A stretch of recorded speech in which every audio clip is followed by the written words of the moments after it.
All right, Mark and Tim, you ready to go? Yes, sir. Excellent. Okay, good morning, everyone. My name is Ted Harris. I'm with the Pennsylvania Petroleum Association. I would like to welcome you to our monthly webinar series, which normally takes place the first Tuesday of each month. We took a break in January, so this is our first official webinar of the year. Before we get started this morning, I would like to encourage you to ask questions via the question feature in GoToWebinar. You will be on mute the entire webinar, and the only way for you to communicate is by typing in your question. Once we get to the end of the presentation today, we will go back and moderate those questions. And if for some reason your question doesn't get answered, I will make sure that I connect you with our presenters after the fact. At this point, I would like to introduce our presenters, which is Mark Smith and Tim Porter. They're both with Advanced Fuel Solutions.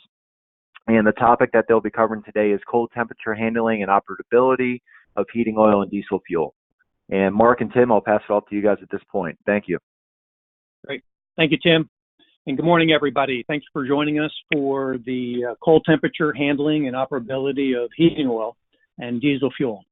I decided to throw a little bit about biodiesel in just because the most recent blender's tax credit, we expect to see more bio-in fuels. Of course, Pennsylvania has a 2 to 5% mandated bio amount that has to be in the fuel for on-road, but we expect to see more in heating oil and off-road diesel. So with that, Tim Porter is going to be joining me here also, and we're going to get started. So today we're going to talk briefly about fuels. Specifically, we know that ultra-low sulfur heating oil is in many of the states around us. Pennsylvania, of course, is slated to go as of September 1st of 2020, if all things go well. Long time coming, but definitely will help with storage and delivery in our vehicles. Also going to speak briefly about biofuels, kind of what they are and how they fit into the equation of fuels. And then the challenges that we're going to be facing as companies, whether that's petroleum distributors or heating oil companies. We're delivering a very carbon-intense fuels. Not a lot has changed over the years in reference to the fuel itself, except for the sulfur content.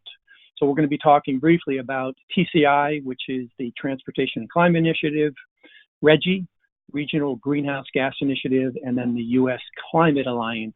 Not as well known in our area here, but it is another initiative that will be challenging, our fuel, our carbon-intense fuel.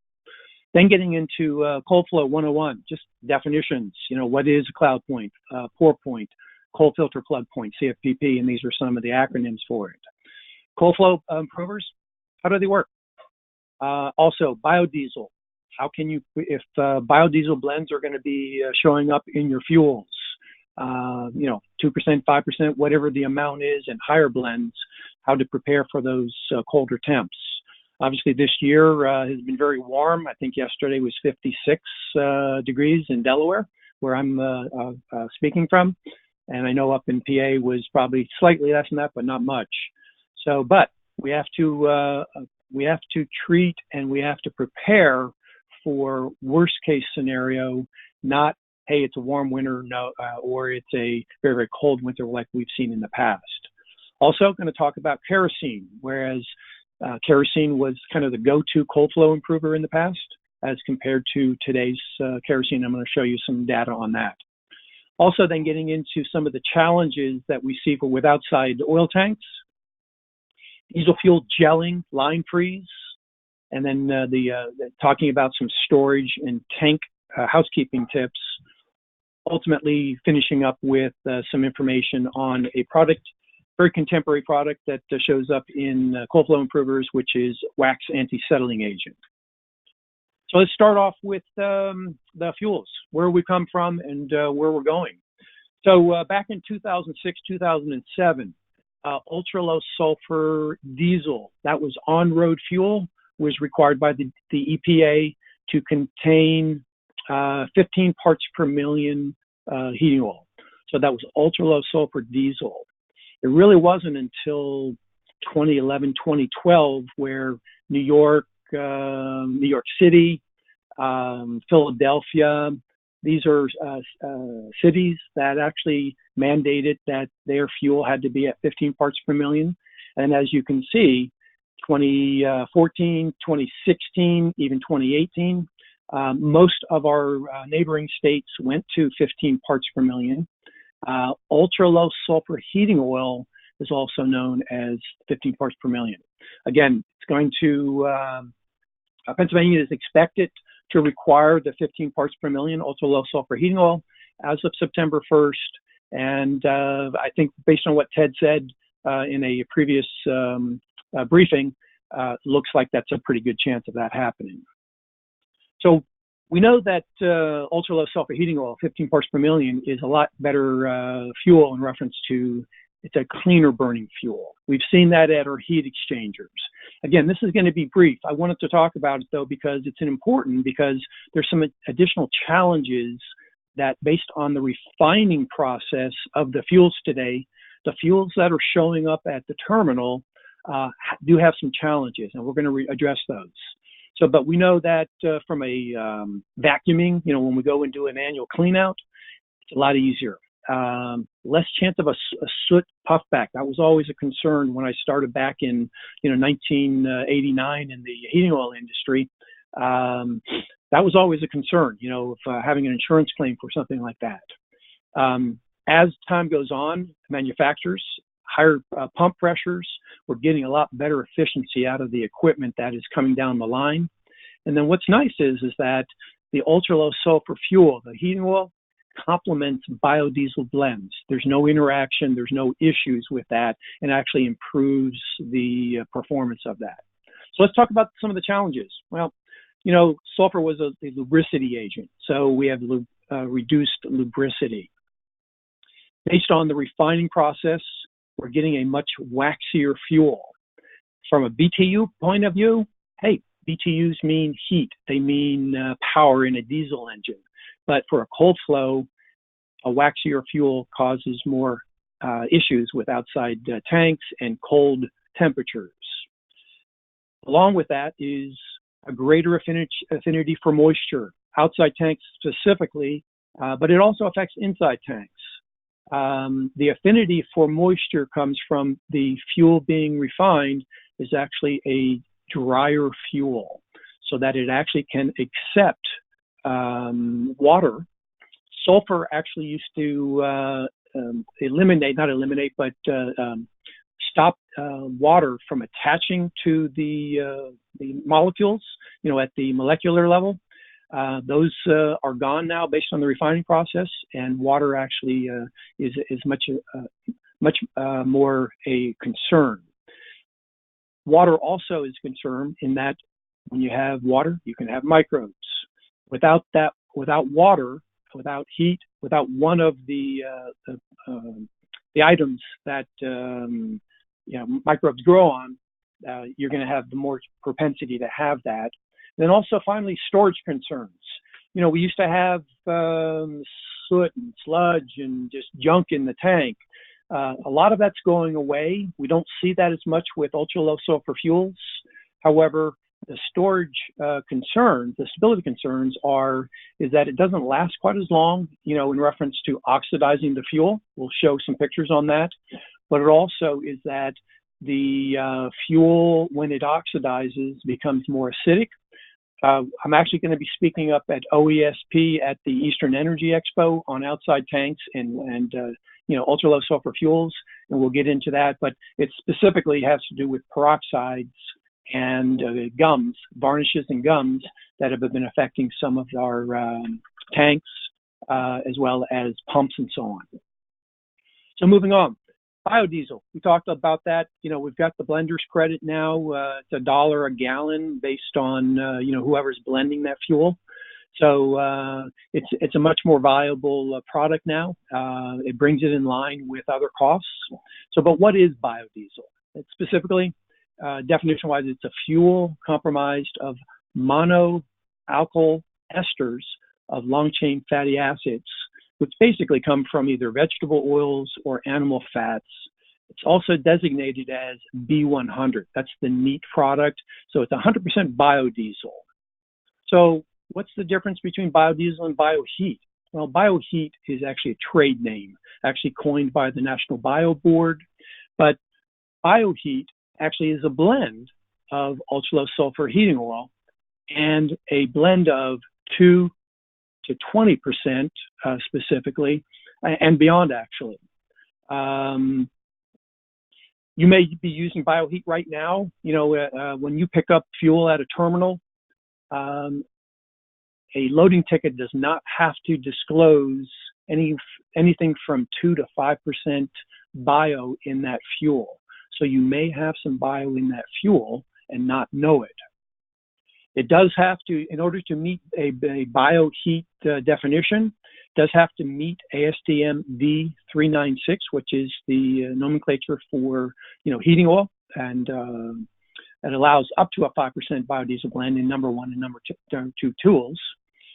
Some New York, parts of Pennsylvania, depending on the supplier, Rhode Island, Massachusetts are blending up to 30% currently. 20% seems to be the most common blend rate. However, there are a couple of new, actually, bioheat blends that are available. That bottom picture right, bioheat, again, is up to 5%. 6% up to 20% is actually now called bioheat plus. You notice a little plus sign next to it. And then anything above the 20% blend rate with ultra-low sulfur fuel is actually bioheat super plus. So we talked a little bit about, you know, our carbon-intense fuel. Some of the initiatives that we've seen grow in our area and actually across the Northeast, but it also extends down into North Carolina, Virginia's, Colorado. I mean, this initiative is growing in popularity. But TCI, which stands for Transportation and Climate Initiative, the RGGI, RGGI, Regional Greenhouse Gas Initiative, and then one that's not quite as well known is the U.S. Climate Alliance. All of these are targeting high carbon intense fuels, not just heating oil, but propane, natural gas, and so on. RGGI specifically has to do with electric generation, trying to alleviate greenhouse gases specifically for that. The TCI is targeting gasoline, diesel, you know, anything to do with transportation, and ultimately is a cap and trade. Ultimately, what they want to do is they want to collect monies so that they can capitalize and then use those monies to build infrastructure for electric cars, you know, different programs, whether it's bike paths, whatever that is. Same thing for the U.S. Climate Initiative. Hey, it's good news in reference to it's going to give us cleaner air, hopefully curb the greenhouse gases that are, you know, in our environment. But from a petroleum point of view, it's bad for us because where's that money coming from? Well, it's coming from a tax, basically, that will be coming to, you know, when we sell our fuels. Maryland, there is legislation, hasn't hit the books yet, but separate from these initiatives, so TCI and RGGI, there is a proposed tax on heating oil. We don't know what that's going to incur. It actually may include propane, but these are things that are going to affect us as a distributor, heating oil company, but ultimately it's going to affect our customer. And you know, we need to be aware of it, and we need to take steps to make sure that we are, you know, bringing in ideas of how we can change our fuel. So let's talk a little bit about the cold flow 101. Specifically, what's a cold flow improver? CFI, also known as. It basically provides cold weather protection. So we're altering wax crystal growth, so to keep it small. Dosages, they vary. It depends on how waxy the fuel is. Every wax has its own set of characteristics. Some waxes in some areas are much waxier, some are not as waxy, but also temperature affects this. So if it's colder, obviously, you have to adjust your treatment for that. Some of the tests that are, and the terminology that we do for this is, for cold flow specifically, is cloud and pour point.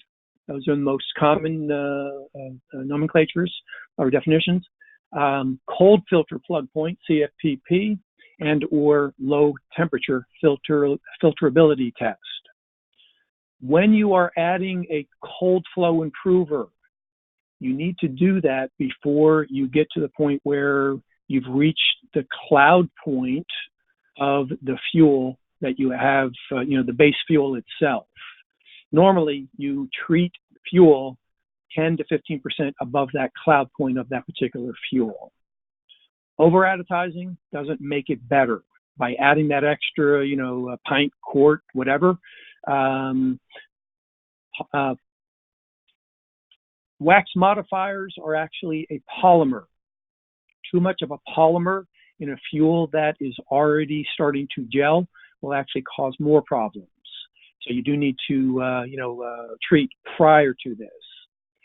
Bioblends greater than 20% are more likely to be affected by cold weather, if in reference to operability, and that's in reference to the, pour point as well as CFPP. So let's talk about what is cloud point, what is pour point, and so on. So first of all, cold filter improver, CFI, just basically is just an agent. It's an additive that you're using to, enhance the fuel so that it performs in colder weather. Cloud point, which is often exchanged for pour point, they're actually two different things. Cloud point is the point where you can first see by the naked eye wax starting to form in a diesel fuel or heating oil. A cloud point is based on that particular fuel. Typical operability cloud points in our area based on terminals is typically a 8 degrees Fahrenheit. That's the cloud point, up to probably 10 or 12. The maximum cloud point based on ASTM and the Colonial Pipeline is actually a maximum of 15 degrees Fahrenheit cloud. Otherwise, it's an out-of-spec fuel based on ASTM. Cold filter plug point, CFPP, also known by. Lowest operating temperature in which a vehicle will operate.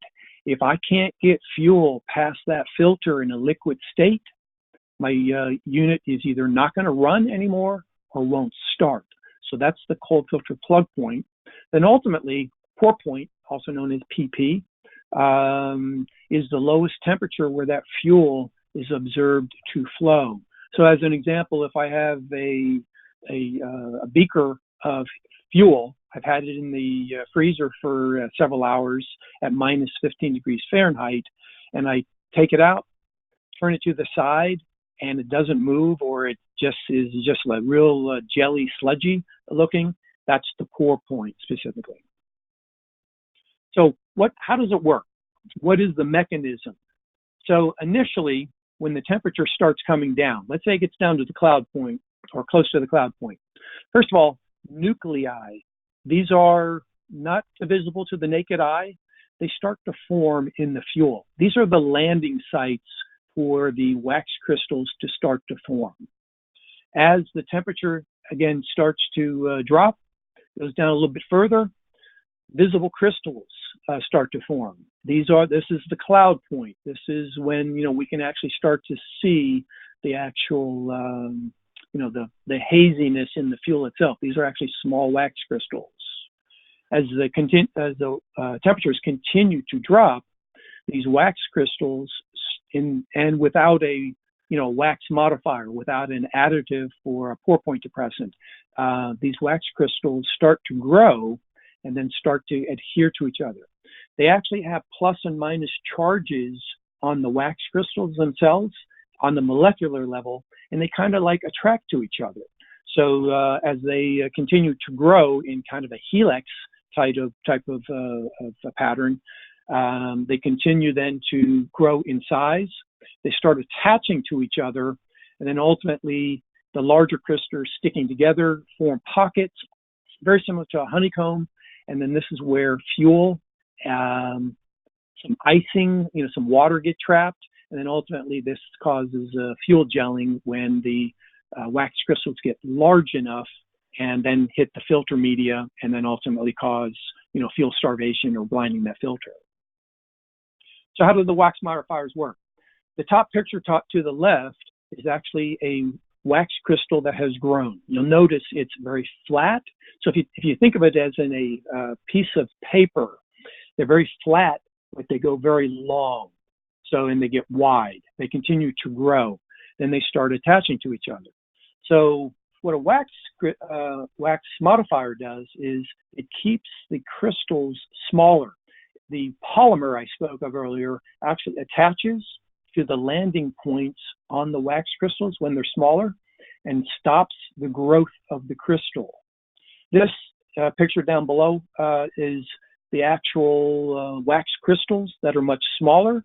Ultimately, if they're smaller, hopefully they're going to make it through the filter and not cause the cold filter plug point to be realized. Also challenging to cold flow operability specifically, in addition to other contaminants in our fuels. Filters in the past, typically, if I had a dispenser, it probably had a 20 or 30 micron filter on it. Pretty large size, will allow, get the big stuff, but will allow some of contaminants to get through. And in addition, on a diesel engine, typically probably a 10, maybe a 20, but in older technology, fuel was able to get through. Injectors were a lot, more forgiving. Nowadays, engine manufacturers and, OEMs know that fuel quality is a concern.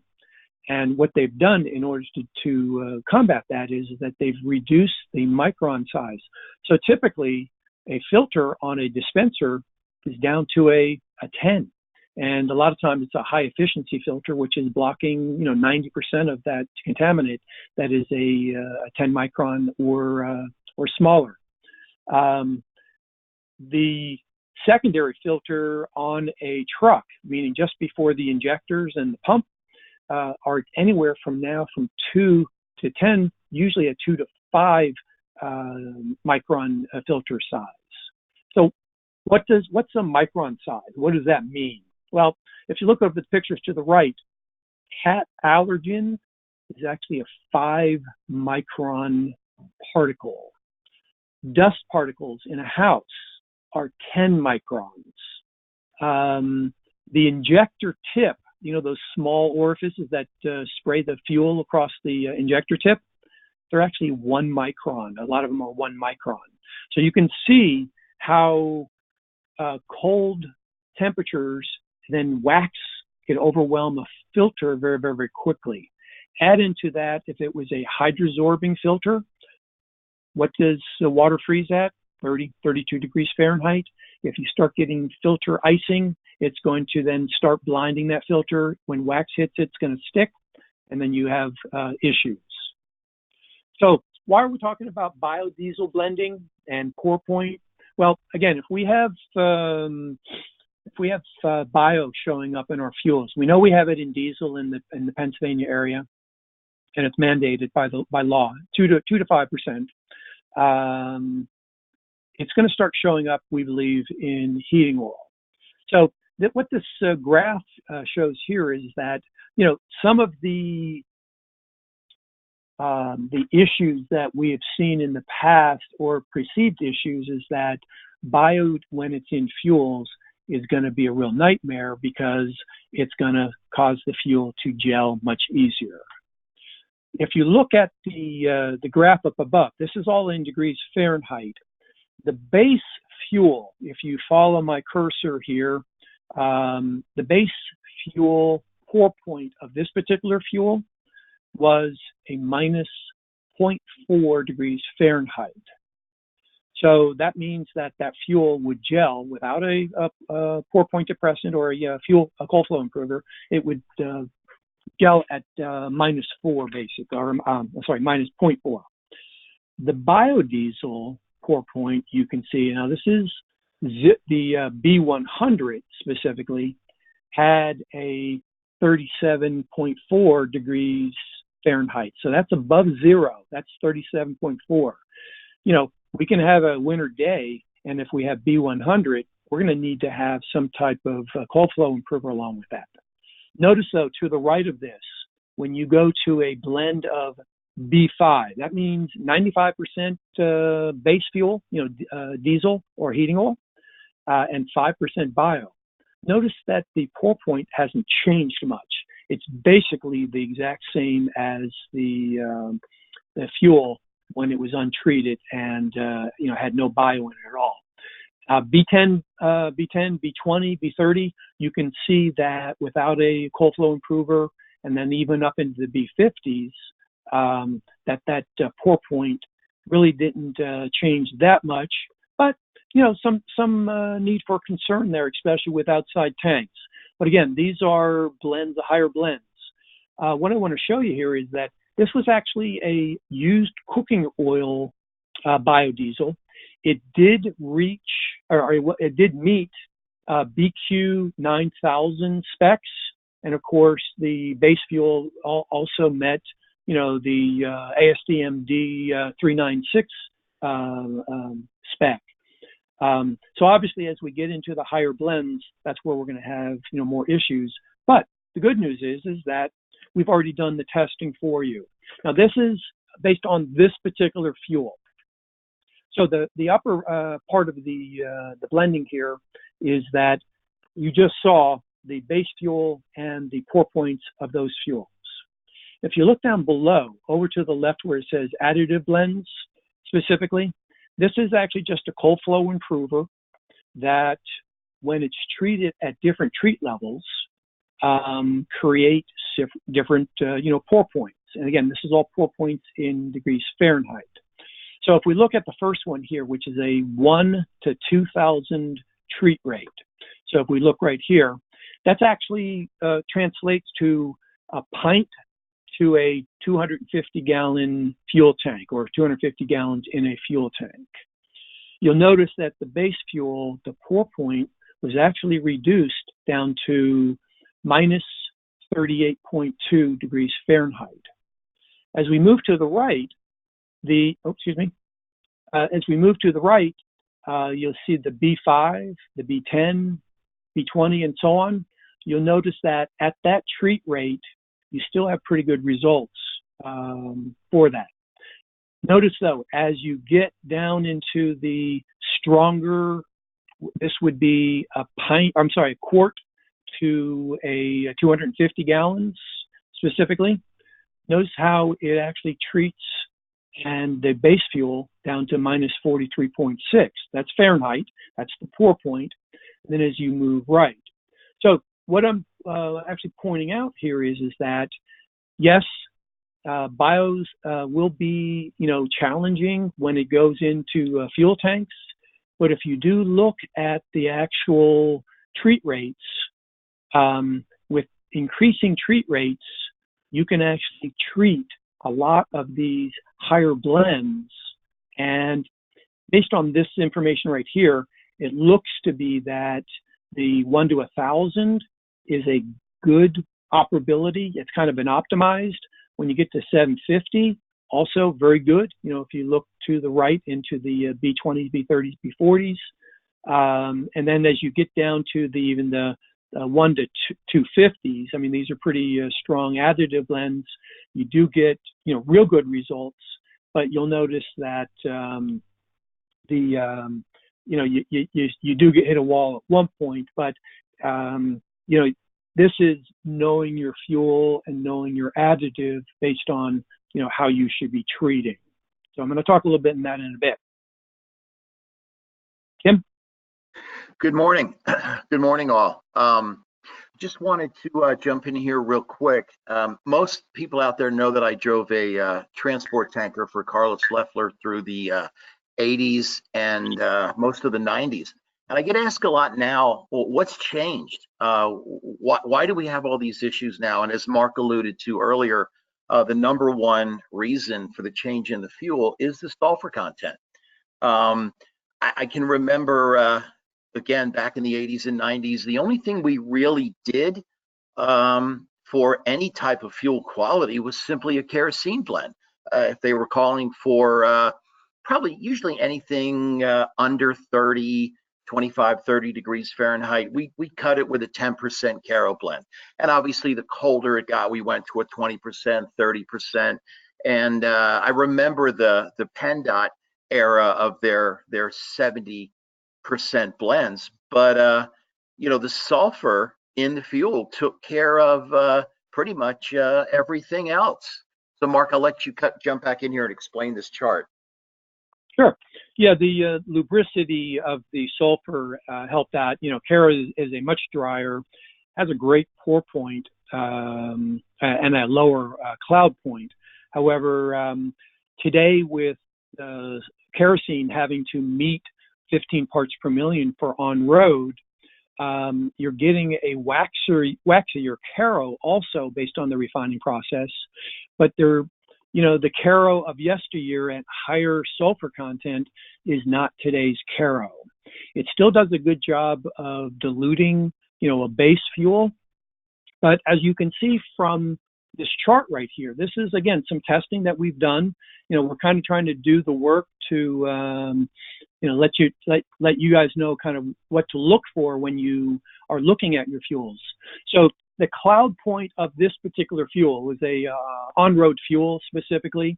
So if we're looking at the first item here, if we go over to the Fahrenheit, this is a 10.8 cloud fuel, 10.8 Fahrenheit fuel. Very, very typical for our terminals. The cold filter plug point actually came down to 0. So not great.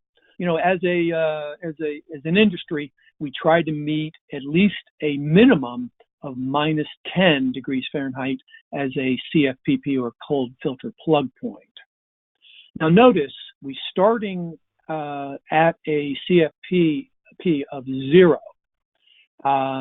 If we were to take an 80% blend of ultra low sulfur diesel and add 20% Caro, again, compliant with on-road, 15 ppm fuel, notice to the right, it really didn't change the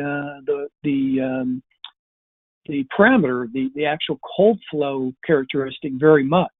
You would think a 20% blend would improve that CFPP quite a bit, but it actually only brought it down to approximately minus 4 degrees Fahrenheit.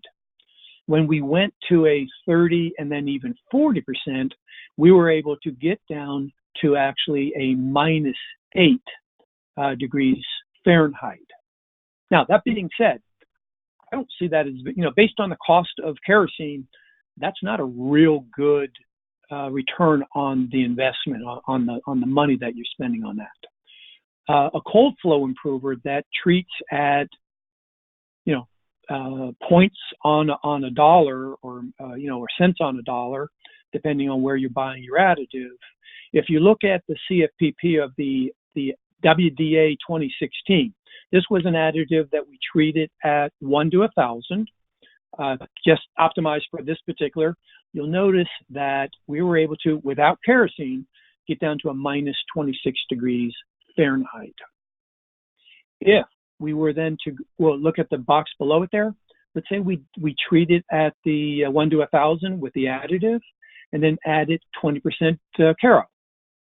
Notice the difference. We're down to minus 35 degrees Fahrenheit. The next step down, 30%, was it worth the money of putting that extra 10% of Caro in there? Probably not, because we're only getting to the point where it's actually affecting the cold flow improver, characteristic by approximately 1 degree. All the way up to 40%, we did see some additional movement, but quite honestly, guys, your cold flow improver with a Caro the cold flow improver almost puts the kerosene, or the kerosene almost puts the cold flow improver on steroids. That's how you're able to get additional, results in reference to that. One of the things that happens is that I mentioned that kerosene is a good product that dilutes the base fuel, and specifically, we talked about cloud point. A cloud point of a fuel doesn't change. You can't add an additive and change the cloud point of where that wax starts to, form. The only thing that you can adjust is the cold filter glove point or the pour point. Again, where, it stops the filter from flowing fuel or it just gels. That's the pour point. If you add a different cloud point product, meaning a Caro in this case, that is the only thing. By diluting the original base fuel and bringing the cloud point from the Caro and putting it together with that, you're now effectively changing that to a third fuel, which now is a lower cloud point. So that's where we're getting some of this movement on not just the cold flow improver, but the cold flow improver and the actual, kerosene blend. So, I come from a military background. My dad was in the military. He was a full colonel in the Army, had, 32 years active in, reserves. So I traveled quite a bit, over the course of my life at different Army bases and so on, saw overseas and so on. But, he always instilled in me that you really need to inspect what you expect. Your trucks, operability-wise, your customers, you depend on this. So if you're not looking at your fuels, if you're not looking at reasons why that, and just guessing why that fuel would be, not performing, it's going to cause your customers problems. It's going to cause you problems because you're going to have service calls because of it or downtime because of it. So let's talk a little bit about heating oil and diesel fuel. Hey, outside tanks. We've probably seen this type of scenario before. Looks like a Granby tough tank there. Outside tanks have always been a hard part of being in the oil business specifically. You know what? We got exposed oil lines, we're exposed to cold temperatures, vent pipes, fill pipes. Moist air can actually get into the tank. Somebody leaves a plug out, or the pipe dope dries up. We get water inside. It freezes at 30 degrees Fahrenheit. The fuel filters, if you're not, the fuel gels at approximately 0, and that's not -10. That's minus to our 0 to 10 degrees Fahrenheit. But you know what? This is kind of our Achilles heel. So what can you do? Well, first of all, ensure your fuel is properly winterized for conditions. What do you want it to be? What's the pour point you want to achieve? Or what's the range? You want to monitor future temperature cycles. I think we do this pretty well. But if you're not looking at, a week out, 2 weeks out, or inbound storms, you do need to be doing this so that you can then adjust your treat protocol. But quite honestly, you're going to want to treat for kind of a worst case scenario, not an average winter, because, we can, even though it's warm right now, we're really not having a winter per se. Over the last 2 years that we've had, it can get cold and stay cold. But I've already seen situations where people have called me and said, hey, I've got some gelled filters. Focus on your storage tank, saddle tanks on trucks, water separators, draining water out. On bulk tanks, hey guys, you need to monitor at least monthly, or on heating oil tanks, stick that tank for water. Make sure that there's not water inside there. Looking for this. Look in your filter bowl. Knowing your operability points. If there's going to be bio in there, hey, do I need to adjust my treat ratio? Moisture, both entrained, meaning dissolved in the actual fuel itself, and bottom water. Bottom water is the worst of the two scenarios. Also, paraffin content. How waxy is that fuel? Working a schedule to stick tanks for water. just general having a schedule, doing fuel testing and analysis. Make it part of a regular program. You should work through your additive supplier or your fuel supplier for these such things. And as Ben Franklin has mentioned, by failing to prepare, you are preparing to fail. So if you're not preparing for something, you can expect whatever instead of expecting what you expect. So what are some of the tools? Well, you got water detection paste. It's cheap. You can buy it at the supply house. It's like $5 a tube or less. Works great on free water. The item to the right is a fuel thief or bacon bomb. They're a little bit more pricey, but an additive company and or a supplier could actually probably have some of these. These are for checking water and sediment and so on, contaminants at the bottom of the tank. These are important to tools that you can use to make sure that you don't have operability issues and you're promoting uptime. Some of the maintenance issues that I've seen in the field, when I got to this particular tank, noticed the cap was off on that fill point. Driver had just made a delivery, forgot to put the cap back on. If it rains, we get water in. Same tank, the combination fill and vent, the cylinder for the gauge, broken. How does water get in tanks? Well, I think we can answer that question there. Same tank. Look at the bottom, the sample on the right.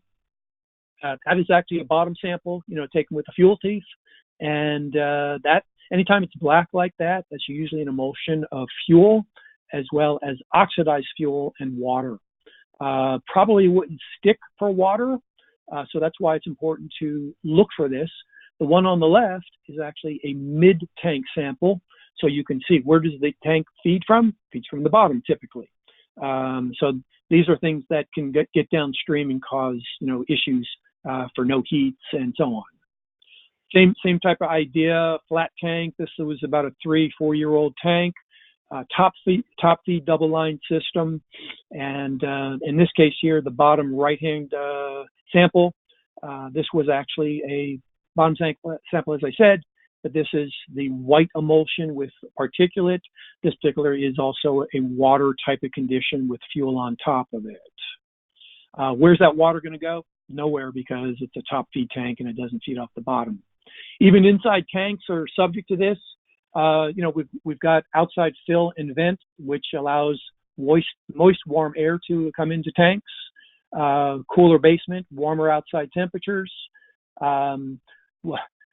Guys, way back when I started in this industry, and even before that, back in even the 50s, 60s, notice where the fuel line is on the tank to the right.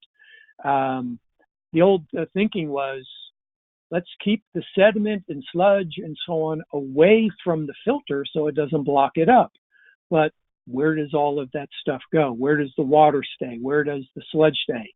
So obviously we've changed that in our thinking. Now it's a typically bottom feed tank, and that tank installed below, hey, looks great, doesn't it? Well, 2-line system, so you're not pulling any water out of there, that's for sure. Everything down at the bottom just stays. It looks level, so it looks really, really, really, straight. But guess what? Nora brought out specs for tanks, and you're supposed to go 1/4 inch for every 1 foot of towards the fuel line itself. So back in Tim mentioned back in 2017, 2018, we had that real cold temperatures.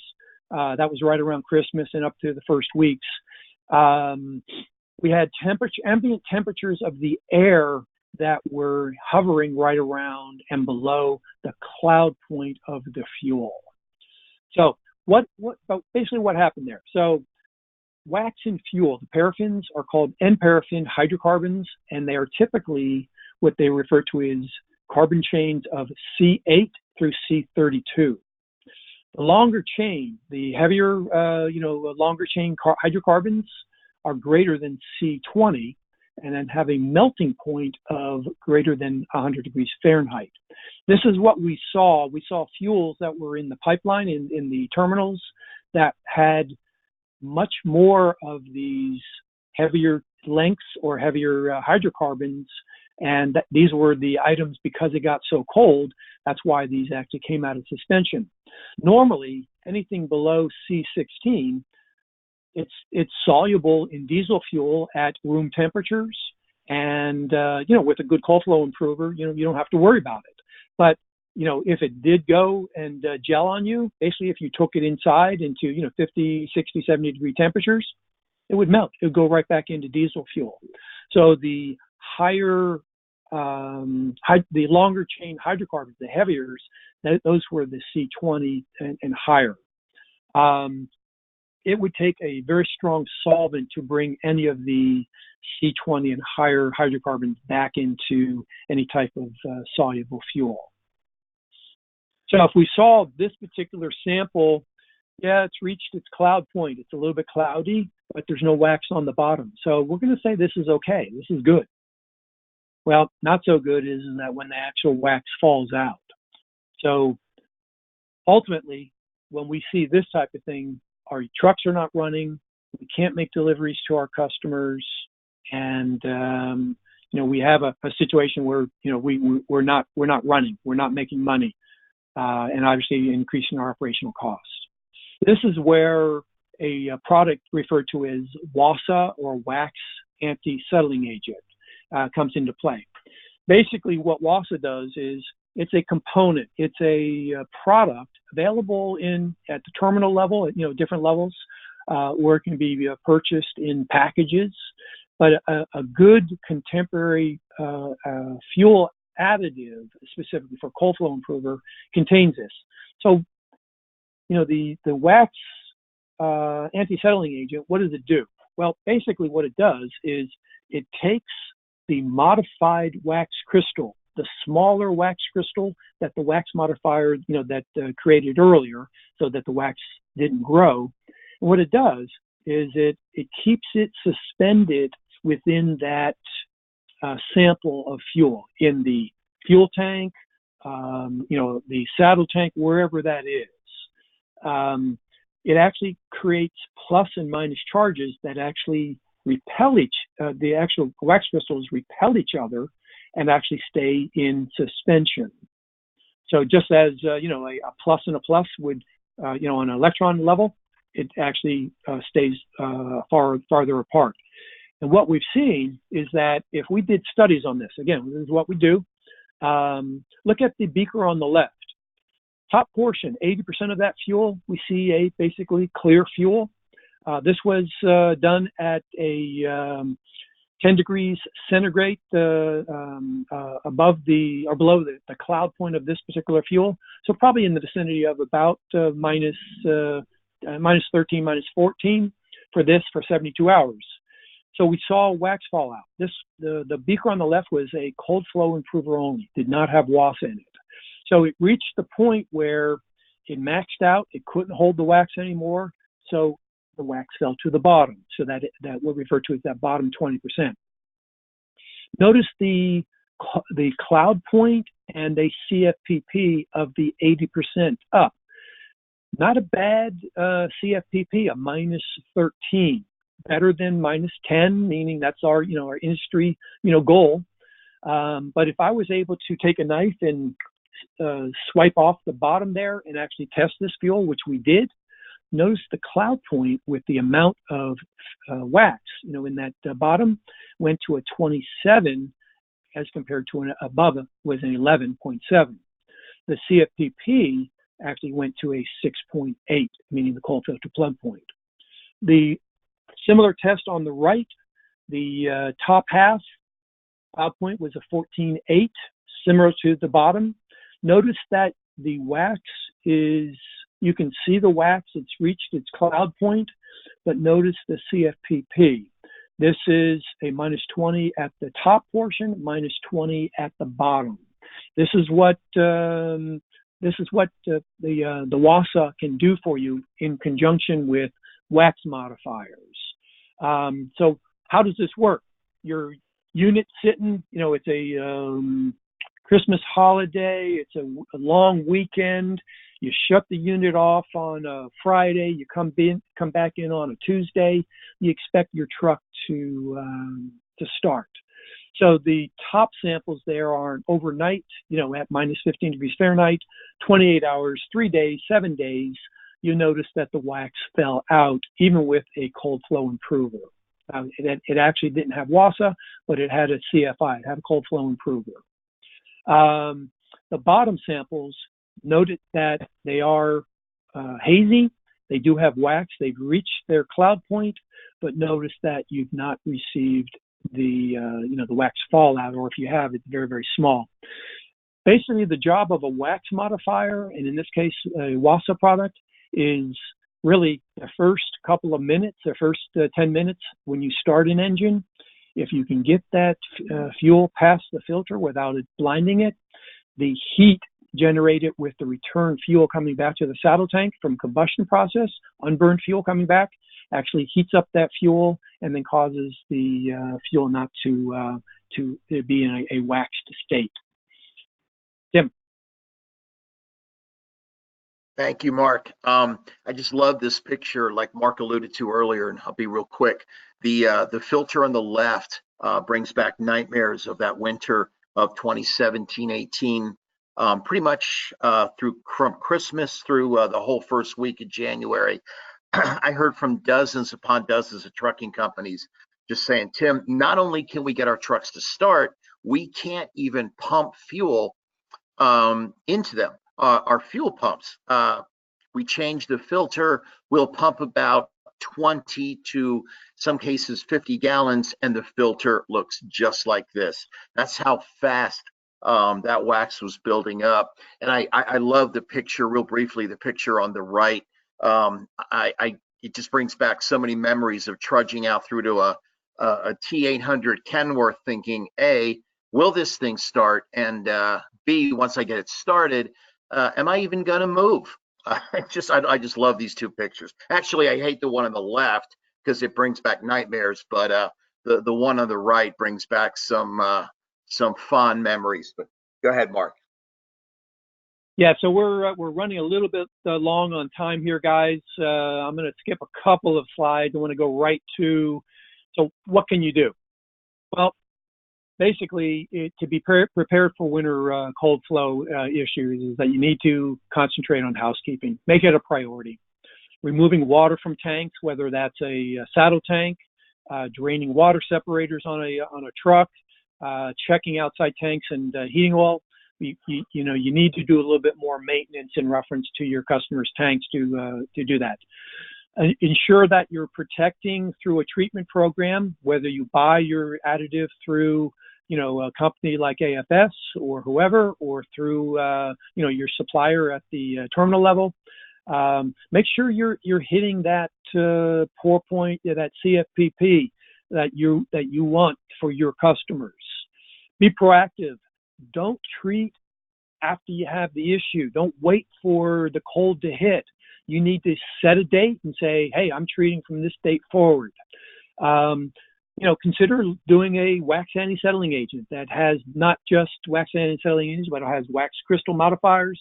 It has jet fuel deicers. More water in 15 ppm fuel. You want to prevent icing also. A lot of times it's not gelling, it's actually icing of the system. Tank dry can actually safely remove. It's a glycol type product. Remove water from tanks that you can't necessarily pump all out. And then again, inspect what you expect from and get real world field testing from the people that you buy your product from.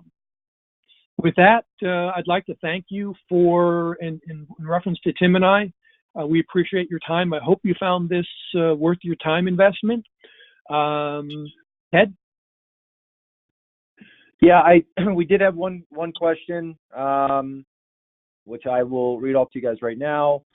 Does it not depend on fuel quality as to how fuels treat, for example, where the fuel comes from or crude origin?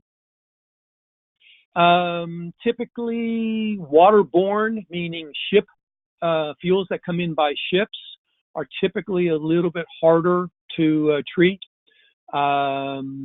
just because of more contaminant. There can be actually more water in it. There are some. I'm not going to pick on any specific terminals, but there are some Pennsylvania crudes that are considered extremely waxy.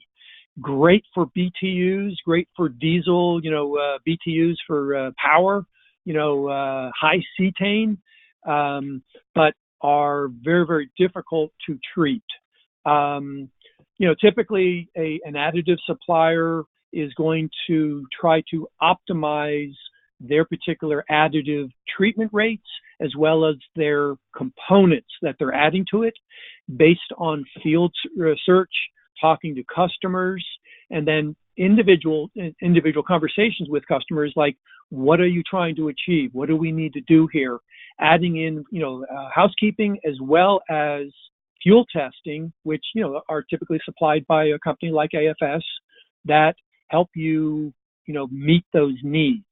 So that, whether it's fuel treatment rates or maybe it's up in New York and you're doing some kerosene blending, with a combination of an additive.